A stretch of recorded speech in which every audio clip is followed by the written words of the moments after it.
The road from Sandy Shores to Vinewood always feels longer than it really is, especially when you're carrying more questions than evidence. But that time, the ride home didn't feel like a return. It felt like being called to a crime scene. A house in Vinewood is the kind of thing you buy when you think success needs an address. But addresses don't save you from what's waiting inside. Vinewood Hills always greets you with lights that promise peace, but the garage door closes with the sound of a prison cell locking behind you. This pool used to be just the border of my dreams. Now I see it differently, as a crime scene where the water keeps evidence no official case file could ever hold.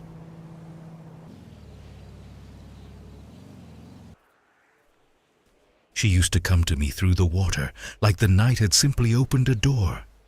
Now that door has opened wider, and behind it are jungle, panic, fragments of someone else's fear. Laura no longer appears just so I can look at her. Cayo Perico is no longer an island. It is testimony she gives me in pieces.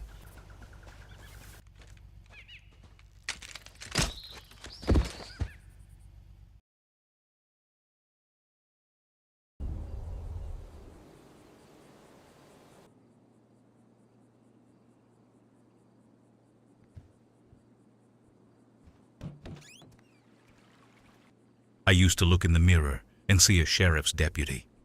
Then I saw a man pretending to be one. Now I see a detective on a case where the past is staring back from the other side of the glass, wearing my eyes, but carrying the cold, borrowed thoughts of a dead woman. In Sandy Shores, I could still pretend to be the law.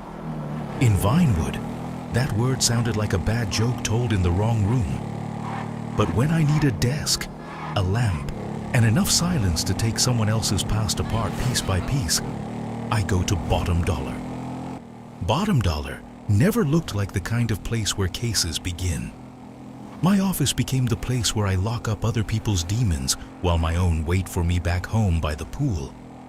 This is where I stopped being a bounty hunter and became a detective on a case no one ever opened. This office isn't just a business. It's my personal purgatory, where the sins of Vinewood get an official number and a cell. But I'm supposed to be on a diet. Oh, please. Morning. The people at the office have gotten used to me talking to the file cabinets more than I talk to them. In the Bottom Dollar records, sometimes it's easier to find the truth than it is in people who are still breathing. And old case files don't get offended when you don't answer back. Old files have one advantage over living people. They don't know how to change their testimony after a phone call from Vinewood.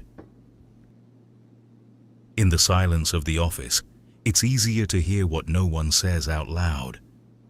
Laura isn't leading me in a straight line.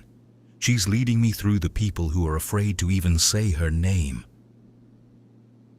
In the digital world, everyone leaves a trace, even when they think they're invisible. Jeanette called it a bank robbery, but I stopped trusting simple names a long time ago. A man out on bail doesn't walk into a Fleeca bank for no reason. LJ Ha is a kid with a big debt and an even bigger appetite for other people's money. Exactly the kind of case that leads to testimony no interrogation could ever produce. Suburban banks always look the same. Glass, cameras, polite little signs, and people pretending money doesn't smell like blood. Heads up! If an alarm set off, the LSPD will be on their way, and I don't want those assholes taking all our glory. But today, lead is the only currency this bank accepts without making you wait in line. Inside, the bank no longer smells like money. It smells like gunpowder, cheap robber's cologne, and that special kind of silence that settles between shots, when somebody on the floor is clutching a wound and his partners are clutching the realization that the plan went wrong.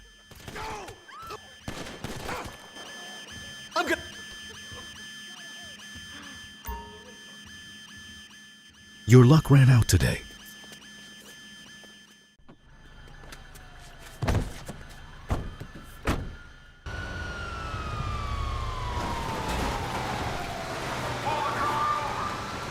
The irony of the job is that sometimes you're hauling a criminal to a cage, while the sirens behind you sound like that cage is already waiting for you. But today, my passenger is worth every mile. Not because of the bounty, but because he doesn't know he's already a witness. Bottom Dollar greets us with its usual indifference. To the city, it's just a bail office. To me, it's a laboratory where random crimes become pieces of a much larger mosaic.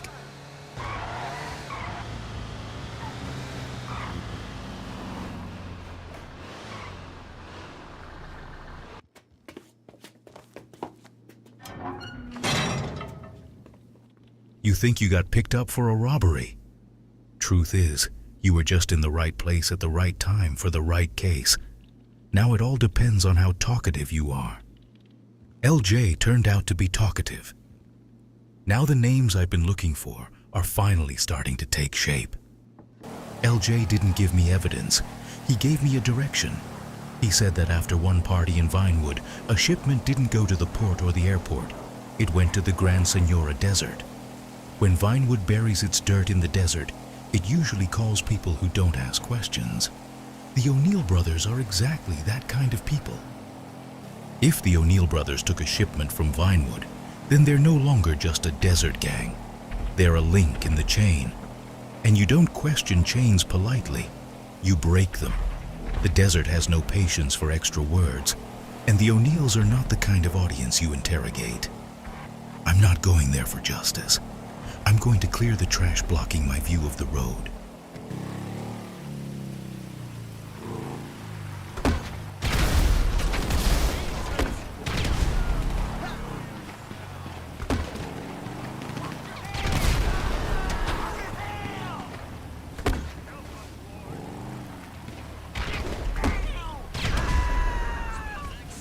In Sandy Shores, everyone pretends the law has an address, office hours, and a door with a sign on it.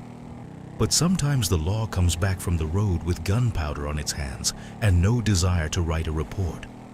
If Vinewood wants its secrets to stay buried in the desert, I'm going to need the shovels kept in the sheriff's archives. The law was never holy here, but it always had a good memory.